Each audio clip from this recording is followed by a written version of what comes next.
ई mission Punjabi. ਸਵਾਗਤ ਹੈ ਜੀ। ਖਾਸ ਮੁਲਾਕਾਤ ਪ੍ਰੋਗਰਾਮ ਦੇ ਵਿੱਚ ਅੱਜ ਸਾਡੇ ਨਾਲ ਹਨ ਡਾਕਟਰ ਹਰਸ਼ਿੰਦਰ ਕੌਰ, ਜਿਨ੍ਹਾਂ ਦਾ ਲੇਖਕ ਦੁਨੀਆ ਦੇ ਵਿੱਚ ਲੇਖਕ ਸ਼੍ਰੇਣੀ ਦੇ ਵਿੱਚ ਇੱਕ ਵੱਡਾ ਨਾਂ ਹੈ। ਉੱਥੇ ਉਹਨਾਂ ਬਾਰੇ ਇੱਕ ਇਹ ਗੱਲ ਵੀ ਵੱਡੀ ਚਰਚਿਤ ਹੈ ਕਿ ਉਹ ਮਨੁੱਖੀ ਲਿਹਾਜ਼ ਤੋਂ ਸਮਾਜ ਦੇ ਵੱਖ-ਵੱਖ ਪਹਿਲੂਆਂ ਉੱਤੇ ਬੜੀ ਬੇਬਾਕੀ ਨਾਲ ਗੱਲ ਕਰਨ ਦੀ ਜ਼ਰੂਰਤ ਰੱਖਦੇ ਹਨ। ਤੇ ਜੀ ਡਾਕਟਰ ਹਰਸ਼ਿੰਦਰ ਕੌਰ ਜੀ, ਤੁਸੀਂ ਸਾਡੇ ਪ੍ਰੋਗਰਾਮ ਲਈ ਟਾਈਮ ਕੱਢਿਆ ਤੇ ਅੱਜ ਤੁਹਾਡੇ ਨਾਲ ਇੱਕ ਪੰਜਾਬੀ ਦੀ ਨਾਮਵਰ ਅਖਬਾਰ ਦੇ ਵਿੱਚ ਪਿਛਲੇ ਦਿਨੀ ਇੱਕ ਆਰਟੀਕਲ ਛਪਿਆ ਸੀਗਾ, ਭਾਰਤੀ ਸਮਾਜ ਵਿੱਚ ਔਰਤਾਂ ਦੀ ਆਜ਼ਾਦੀ ਦਾ ਸਵਾਲ।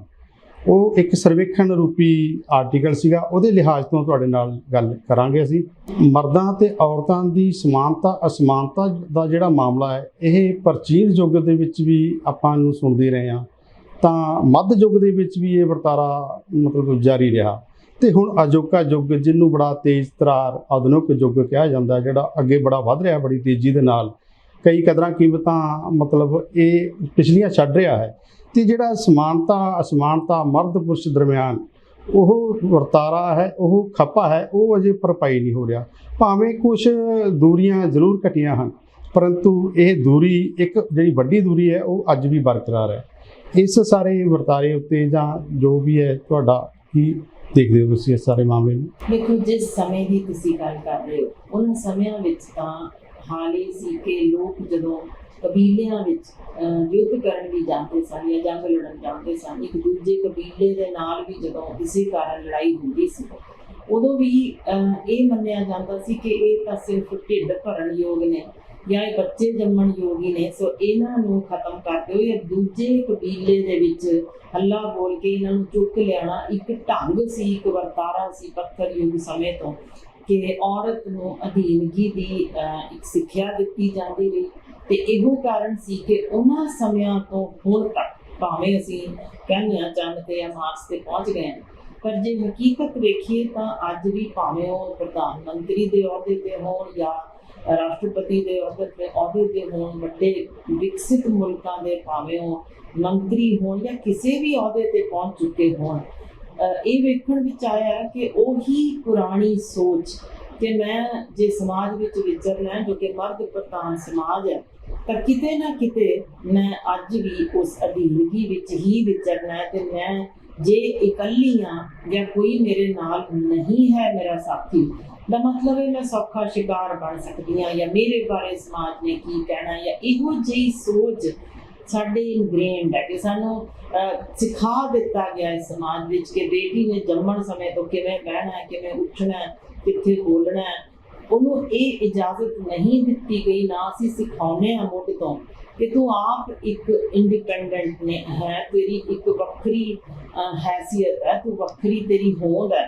ਉਹ ਸਿੱਖਿਆ ਨਾ ਦੇਣ ਸਦਕਾ ਹੀ ਬਹੁਤ ਵੱਡੀ ਪੱਧਰ ਤੇ ਅਜੇ ਇਹ ਜੰਗ ਜਾਰੀ ਹੈ। ਪਰ ਇਹਦਾ ਮਤਲਬ ਇਹ ਨਹੀਂ ਹੈ ਕਿ ਤਬਦੀਲੀ ਨਹੀਂ ਦਿਸੀ। ਜਿੱਥੇ ਬਗਾਵਤੀ ਸੁਰ ਹੋਏ, ਉਹਨਾਂ ਸੁਰਾਂ ਵਿੱਚ ਸਾਨੂੰ ਦਿਸਿਆ ਕਿ ਲੋਕ ਰੋਹ ਦਾ ਸਾਹਮਣਾ ਕਰਨ ਵਾਸਤੇ ਵੀ ਔਰਤਾਂ ਨਿਤਰੀਆਂ, ਕੱਲੀਆਂ ਵੀ ਨਿਤਰੀਆਂ, ਨਿਰਵਸਤਰ ਹੋ ਕੇ ਵੀ ਨਿਤਰੀਆਂ, ਦਿਖਾਉਣ ਨੂੰ ਕਿ ਅਸੀਂ ਬਿਲਕੁਲ ਆਜ਼ਾਦ ਹਾਂ, ਸਾਨੂੰ ਕਿਸੇ ਦੀ ਅਧੀਨਗੀ ਨਹੀਂ ਪਸੰਦ, ਤੇ ਜੇ ਸਾਡੇ ਵਿਰੁੱਧ ਜ਼ੁਲਮ ਹੋਏਗਾ ਅਸੀਂ ਮੂੰਹ ਤੋੜ ਜਵਾਬ ਦੇਵਾਂਗੇ। ਤੇ ਅਸੀਂ ਵਾਕਈ ਹੁਣ ਉਨੀ ਸਾਡੇ ਦੇ ਵਿੱਚ ਤਾਕਤ ਹੈ ਕਿ ਅਸੀਂ ਇਹ ਕਰ ਸਕਦੇ ਹਾਂ, ਪਰ ਇਹ ਬਹੁਤ ਥੋੜੀ ਗਿਣਤੀ ਜੇ, ਸੋ ਜੰਗ ਅਜੇ ਜਾਰੀ।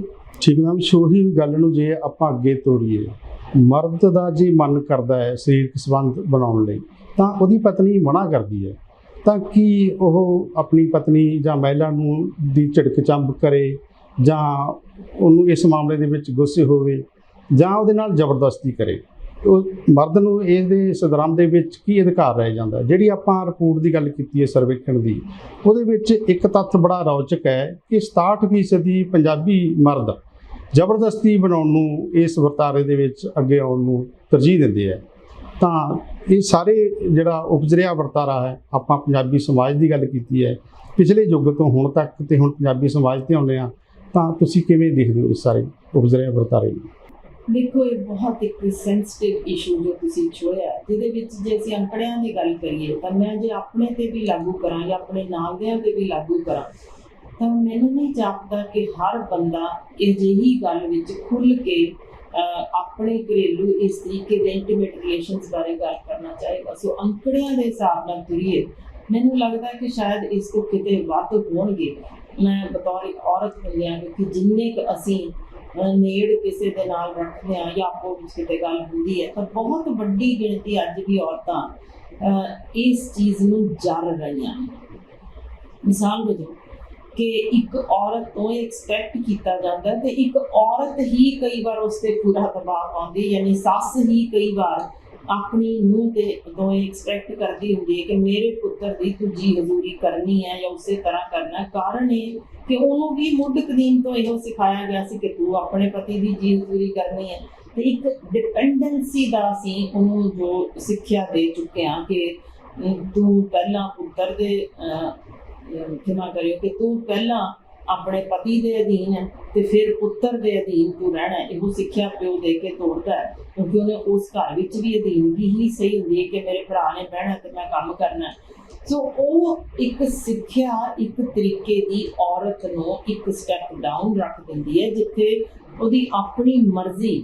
ਇਹੋ ਜਿਹੇ ਘਰ ਵੀ ਨੇ ਜਿੱਥੇ ਆਪਣੀ ਮਰਜ਼ੀ ਦਾ ਰੁਮਾਲ ਤੱਕ ਔਰਤ ਨਹੀਂ ਖਰੀਦ ਸਕਦੀ। ਸਾਡੇ ਕੋਲ ਮਰੀਜ਼ ਆਉਂਦੇ ਨੇ, ਸਿਰਫ ਇੰਨਾ ਹੀ ਕਹਿ ਦੇਣਾ ਕਿ ਬੀਬਾ ਆਹ ਟੈਸਟ ਫਲਾਣੇ ਕਮਰੇ 'ਚ ਕਰ ਲੈਣਾ, ਤੁਸੀਂ ਕਰਾ ਕੇ ਲਿਆਓਗੇ। ਤਾਂ ਮੈਂ ਆਪਣੇ ਹਸਬੈਂਡ ਨੂੰ ਪੁੱਛਿਆ ਵਾ ਜੀ, ਬਾਹਰ ਖੜੇ ਨੇ, ਫਿਰ ਕਰਾਵਾਂਗੇ। ਜਾਨੀ ਜਿਹੜੀ ਇੱਕ ਔਰਤ ਨੂੰ ਅਸੀਂ ਇਹ ਸਿੱਖਿਆ ਦਿੱਤੀ ਹੈ ਵੀ ਇੱਕ ਟੈਸਟ ਕਰਾਉਣ ਜਾਣ ਲਈ ਵੀ, ਜੋ ਕਿ ਹਸਪਤਾਲ ਦੇ ਦੂਸਰੇ ਕਮਰੇ 'ਚ ਵੀ ਮੈਂ ਆਪਣੇ ਪਤੀ ਦੀ ਇਜਾਜ਼ਤ ਲੈ ਲਵਾਂ, ਤੁਹਾਨੂੰ ਲੱਗਦਾ ਹੈ ਕਿ ਉਹ ਸਰੀਰਕ ਸੰਬੰਧ ਵਰਗੇ ਇਸ਼ੂ ਦੇ ਉੱਤੇ ਉਹਦੀ ਕੋਈ ਸੁਣਵਾਈ ਹੁੰਦੀ ਹੋਏਗੀ?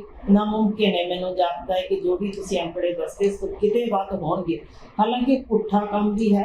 ਯੂਨਾਈਟਿਡ ਨੇਸ਼ਨਸ ਕਹਿ ਰਿਹਾ ਕਿ 2% ਅਜਿਹੇ ਵੀ ਨੇ ਮਰਦ ਜਿਹੜੇ ਸਗੋਂ ਔਰਤਾਂ ਹੱਥੋਂ ਸਰੀਰਕ ਸ਼ੋਸ਼ਣ ਸਹਿ ਰਹੇ ਨੇ। ਸੋ ਉਹ ਵੀ ਅੰਕੜੇ ਨੇ, ਪਰ ਦੂਜੇ ਪਾਸੇ ਦੀ ਗਿਣਤੀ ਮੇਰਾ ਖਿਆਲ ਹੈ ਕਾਫੀ ਵੱਡੀ ਹੈ। ਇੱਕ ਮੈਡਮ ਇਹ ਬੜਾ ਚਰਚਿਤ ਗੱਲ ਹੈ ਕਿ ਮੁੱਢ ਕਦੀਮ ਤੋਂ ਜਿਹੜਾ ਮਰਦ ਹੈ ਨਾ, ਉਹ ਔਰਤ ਪ੍ਰਤੀ ਬੜੀ ਉਤੇਜਨਾ ਰੱਖਦਾ ਹੈ, ਖਾਸ ਕਰਕੇ ਕਾਮਕ ਉਤੇਜਨਾ। ਕਈ ਅਜਿਹੀਆਂ ਉਦਾਹਰਨਾਂ ਵੀ ਪੁਰਾਣੇ ਸਮੇਂ ਤੋਂ ਲੈ ਕੇ ਆਪਾਂ ਅੱਜ ਤੱਕ ਗੱਲ ਕਰੀਏ। ਜੇ ਆਪਾਂ ਪੁਰਾਣੇ ਗੁਰੂ ਕਾਲ ਵੇਲੇ ਦੇਖੀਏ ਤਾਂ ਭਾਈ ਜੋਗਾ ਸਿੰਘ ਆਪਣੀ ਗੁਰੂ ਸਾਹਿਬ ਦੀ ਸ਼ਰਧਾ ਵਜੋਂ ਇੱਕ ਬੁਲਾਵੇ ਤੇ ਉਹ ਲਾਵਾਂ ਛੱਡ ਕੇ ਤਾਂ ਚਲੇ ਗਏ। ਉਸ ਤੋਂ ਬਾਅਦ ਅਗਲੀ ਘਟਨਾ ਦੇ ਵਿੱਚ ਉਹਨਾਂ ਦੀ ਪਲਾਂਘ ਜਿਹੜੀ ਹੈ ਉਹ ਪੁੱਠੇ ਵੱਲ ਨੂੰ ਵੱਧਦੀ ਹੈ। ਭਾਵੇਂ ਗੁਰੂ ਸਾਹਿਬ ਨੇ ਆ ਕੇ ਅੱਗੇ ਆਦਰਸ਼ ਬਣੇ ਹੋ, ਪਰੰਤੂ ਜੇ ਆਪਾਂ ਪੁਰਾਣੇ ਯੁੱਗ ਤੋਂ ਅੱਜ ਦੇ ਯੁੱਗ ਵਿੱਚ ਆਈਏ ਤਾਂ ਅਜਿਹੀਆਂ ਜਿਹੜਾ ਵਰਤਾਰਾ ਇਹ ਬਹੁਤ ਜ਼ਿਆਦਾ ਵੱਧ ਰਿਹਾ। ਕਈ ਤਰ੍ਹਾਂ ਦੀਆਂ ਘਟਨਾਵਾਂ ਰੋਜ਼ ਹੀ ਸਾਹਮਣੇ ਆ ਰਹੀਆਂ ਨੇ। ਤਾਂ ਕੀ ਅੱਗੇ ਜਾ ਕੇ ਇਹ, ਜਿਵੇਂ ਹੁਣ ਆਪਾਂ ਇਹਨੂੰ ਆਧੁਨਿਕ ਯੁੱਗ ਕਹਿ ਰਹੇ ਹਾਂ, ਅਗਲਾ ਯੁੱਗ, ਨਵਾਂ ਯੁੱਗ, ਇਹ ਨਵਾਂ ਯੁੱਗ ਦੇ ਵਿੱਚ ਕੋਈ ਵਰਤਾਰਾ, ਕੋਈ ਮੋੜ ਇਸ ਤਰ੍ਹਾਂ ਦਾ ਜਿਵੇਂ ਅਗਲੇ ਸਮੇਂ ਜੇ ਪੁਰਾਣੇ ਸਮਿਆਂ ਦੇ ਰਿਸ਼ੀ ਮੁਨੀ ਤੱਕ ਨੂੰ ਅਸੀਂ ਦਿਖਾਉਂਦੇ ਹਾਂ ਕਿ ਉਹ ਔਰਤ ਵੇਖ ਕੇ ਆਪਣੀ ਸਮਾਧੀ ਜਾਂ ਸਾਧਨਾ ਤੱਕ ਉਹਨਾਂ ਵਿੱਚ ਫਰਕ ਪੈ ਗਿਆ ਸੀ, ਤਾਂ ਇਹਦਾ ਮਤਲਬ ਹੈ ਕਿ ਉਸ ਵਰਤਾਰੇ ਵਿੱਚ ਕਦੇ ਵੀ ਕੋਈ ਵੱਖ ਚੀਜ਼ ਦਿਖੀ ਨਹੀਂ। ਪਰ ਮੈਂ ਤੁਹਾਨੂੰ ਸਪਸ਼ਟ ਕਰ ਦਿਆਂ ਬਤੌਰ ਇੱਕ ਡਾਕਟਰ ਕਿ ਜਿੰਨੀ ਕੁ ਖਿੱਚ ਇੱਕ ਪੁਰਸ਼ ਨੂੰ ਔਰਤ ਪ੍ਰਤੀ ਹੁੰਦੀ, ਜੇ ਉਨੀ ਹੀ ਖਿੱਚ ਕੁਦਰਤ ਨੇ ਇਹੋ ਜਿਹੀ ਚੀਜ਼ ਬਣਾ ਕੇ ਦਿੱਤੀ ਹੋਈ ਹੈ ਕਿ ਇੱਕ ਬੇਟੀ ਵਿੱਚ ਵੀ ਉਨੀ ਹੀ ਖਿੱਚ ਆਪਣੇ ਸਾਥੀ ਵਜੋਂ ਹੁੰਦੀ ਹੈ। ਸੋ ਇੱਕ ਦੂਜੇ ਦੇ ਸਰੀਰ ਨੂੰ ਜਾਣਨ ਦੀ ਚਾਹ, ਇਹ ਜਿਗਿਆਸਾ 2 ਵਰ੍ਹਿਆਂ ਦੀ ਉਮਰ ਤੋਂ ਹੀ ਦੇਖੀ ਜਾ ਸਕਦੀ ਹੈ।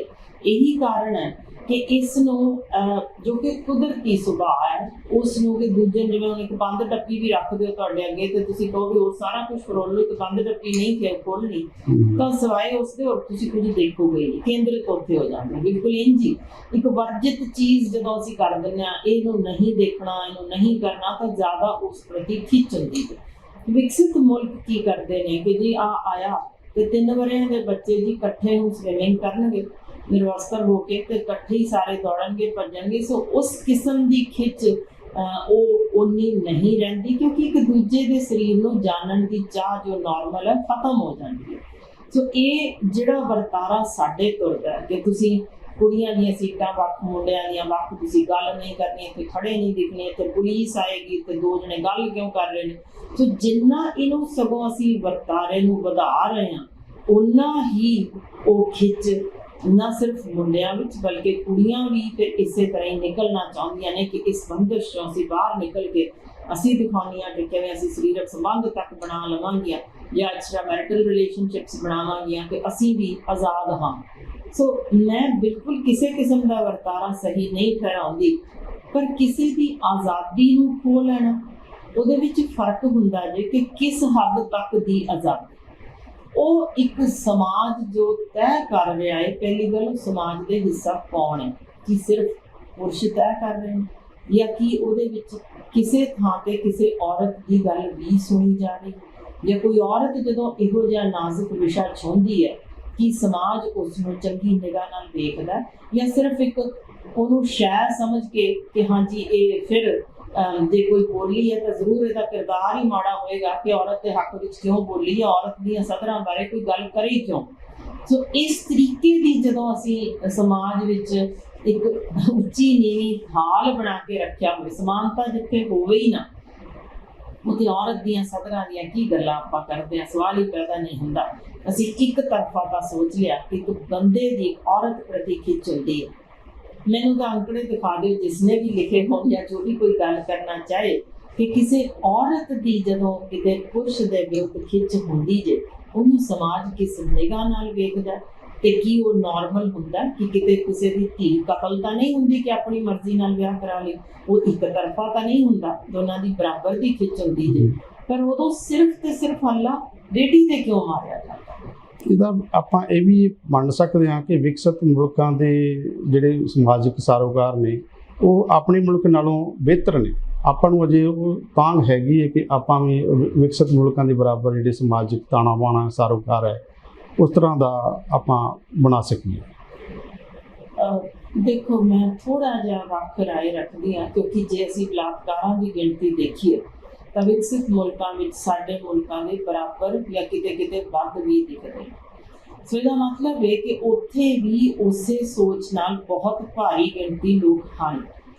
ਤਾਂ ਮੁੱਦਾ ਫਿਰ ਇਹ ਉੱਠਦਾ ਜੀ, ਜੇ ਉਹ ਮੁਲਕ ਜਿਨ੍ਹਾਂ ਵਿੱਚ ਉਹ ਮੱਝੇ ਮਾਰਦੇ ਨੇ, ਅਸੀਂ ਔਰਤ ਨੂੰ ਬਰਾਬਰੀ ਦਾ ਹੱਕ ਦਿੱਤਾ ਹੈ, ਉੱਥੇ ਘਰੇਲੂ ਹਿੰਸਾ ਵੀ ਹੈ, ਉੱਥੇ ਬਲਾਤਕਾਰ ਵੀ ਨੇ, ਉੱਥੇ ਇਸ ਕਿਸਮ ਦੀਆਂ ਗੋਲੀਆਂ, ਸਭ ਨਸ਼ੇ, ਹਰ ਚੀਜ਼ ਚੱਲ ਰਹੀ ਹੈ, ਤਾਂ ਸਾਡੇ ਮੁਲਕ ਜਾਂ ਉਸ ਮੁਲਕ ਵਿੱਚ ਫਿਰ ਵੱਖ ਕੀ ਹੋਇਆ ਸਿਵਾ ਇਹਦੇ ਕਿ ਅਸੀਂ ਉਹਨਾਂ ਥਾਵਾਂ 'ਤੇ ਵਧੀਆ ਬਿਲਡਿੰਗਾਂ ਬਣਾ ਲਈਆਂ, ਵਧੀਆ ਸੜਕਾਂ ਬਣਾ ਲਈਆਂ, ਵਧੀਆ ਕਾਨੂੰਨ ਲਾਗੂ ਕਰ ਦਿੱਤੇ, ਪਰ ਕਾਨੂੰਨ ਤੋੜਨ ਵਾਲੇ ਤਾਂ ਫਿਰ ਉਨੀ ਭਾਰੀ ਗਿਣਤੀ ਵਿੱਚ ਫਿਰਦੇ ਨੇ। ਸੋ ਅਖੀਰ ਗੱਲ ਇਹ ਟਿਕੀ ਕਿ ਕੀ ਵਿਕਾਸ ਕਿਸੇ ਵੀ ਮੁਲਕ ਦਾ ਜਦੋਂ ਹੁੰਦਾ ਜੇ, ਉਹ ਵਿਕਾਸ ਸਿਰਫ ਬਿਲਡਿੰਗਾਂ ਜਾਂ ਸੜਕਾਂ ਜਾਂ ਸਾਫ਼ ਸਫਾਈ ਤੱਕ ਸੀਮਤ ਹੈ, ਜਾਂ ਸੋਚ ਵਿੱਚ ਕੋਈ ਤਬਦੀਲੀ ਵਾਕਈ ਦਿਸੀ।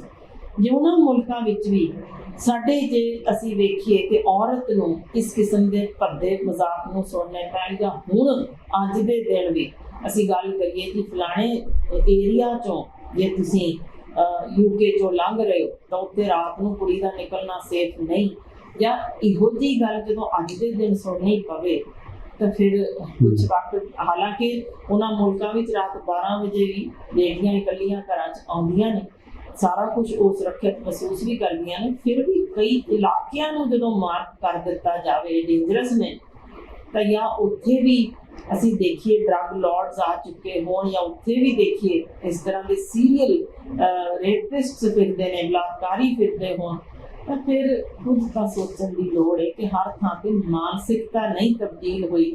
ਅਸੀਂ ਬਾਹਰੋਂ ਜੋ ਮਰਜ਼ੀ ਵਿਖਾਵੇ ਕਰ ਲਈਏ, ਸੋਚ ਉਨੀ ਡਿੱਗੀ ਹੋਈ ਹੈ। ਆਪਾਂ ਗੱਲ ਕਰ ਰਹੇ ਸੀ ਮੈਮ ਸਮਾਨਤਾ ਅਸਮਾਨਤਾ ਪੁਰਸ਼ ਤੇ ਮਹਿਲਾ ਦਰਮਿਆਨ, ਇਹ ਜਿਹੜਾ ਭੇਦਭਾਵ ਹੈ ਇਹਦੇ ਵਿੱਚ ਕੀ ਆਪਾਂ ਅਗਲੇ ਸਮੇਂ ਕੋਈ ਆਸ ਰੱਖ ਸਕਦੇ ਹਾਂ ਕਿ ਜਿਹੜਾ ਇਹ ਖੱਪ ਹੈ ਇਹਦੀ ਭਰਪਾਈ ਹੋ ਪਾਏਗੀ, ਜਾਂ ਕੋਈ ਨਵੀਂ ਤਰ੍ਹਾਂ ਦਾ ਸਮਾਜ ਸਿਰਜਿਆ ਜਾ ਸਕੇਗਾ? ਕੋਈ ਉਮੀਦ ਇਸ ਤਰ੍ਹਾਂ ਦੀ ਵੱਜਦੀ ਹੈ ਜੀ? ਬਿਲਕੁਲ, ਮੇਰੀ ਸੋਚ ਕੁਝ ਇਸੇ ਤਰ੍ਹਾਂ ਦੀ ਹੈ। ਮੈਂ ਕਦੇ ਵੀ ਨਿਭਾਉਣ ਵੱਲ ਨਹੀਂ ਝਾਕਿਆ, ਮੈਂ ਹਮੇਸ਼ਾ ਇੱਕ ਉਮੀਦ ਨਾਲ ਹੀ ਤੁਰਦੀ ਹਾਂ ਕਿ ਬਿਲਕੁਲ ਕਦੇ ਵੀ ਅਜਿਹੀ ਖੜੋਤ ਕਦੇ ਕਿਤੇ ਦਿਸਦੀ ਨਹੀਂ। ਖੜੋਤ ਦੇ ਵਿੱਚ ਤਾਂ ਤੁਹਾਨੂੰ ਸਗੋਂ ਬੜੀ ਮਾੜੀ ਬਦਬੂ ਆਉਣ ਲੱਗ ਜਾਂਦੀ ਹੈ। ਜ਼ਿੰਦਗੀ ਚੱਲਦੇ ਰਹਿਣ ਦਾ ਨਾਮ। ਸੋ ਇਹ ਤਬਦੀਲੀ ਜੇ ਉਹਨਾਂ ਸਮਿਆਂ ਤੋਂ ਅੱਜ ਤੱਕ, ਜਦੋਂ ਕਿ ਔਰਤ ਨੂੰ ਪਰਦੇ ਪਿੱਛੇ ਰੱਖਿਆ ਜਾਂਦਾ ਸੀ, ਉੱਥੋਂ ਪ੍ਰਧਾਨ ਮੰਤਰੀ ਤੱਕ ਦਾ ਸਫ਼ਰ ਕਰ ਸਕਦੀ ਹੈ, ਤਾਂ ਫਿਰ ਇਹ ਚੀਜ਼ ਦੀ ਤਬਦੀਲੀ ਜਿੱਥੇ ਮੀ ਟੂ ਵਰਗੀਆਂ ਆਵਾਜ਼ਾਂ ਉੱਠਣ ਲੱਗੀਆਂ, ਉਹਨਾਂ ਥਾਵਾਂ 'ਤੇ ਔਰਤ ਵਾਕਈ ਜਾਗੀ ਹੈ। ਤਬਦੀਲੀ ਜ਼ਰੂਰ ਸ਼ੁਰੂ ਹੋਈ ਹੈ, ਪਰ ਅਹਿਮ ਰੋਲ ਇਹਦੇ ਵਿੱਚ ਮੈਂ ਗਿਣਦੀ ਹਾਂ ਕਿ ਮਰਦ ਪ੍ਰਧਾਨ ਸਮਾਜ ਦੇ ਇੱਕ ਪਾਸੇ ਉਹਦਾ ਇੱਕ ਨੈਗੇਟਿਵ ਪੱਖ ਹੈ ਤੇ ਇੱਕ ਪੋਜ਼ਿਟਿਵ ਪੱਖ ਬੜਾ ਤਗੜਾ ਹੈ।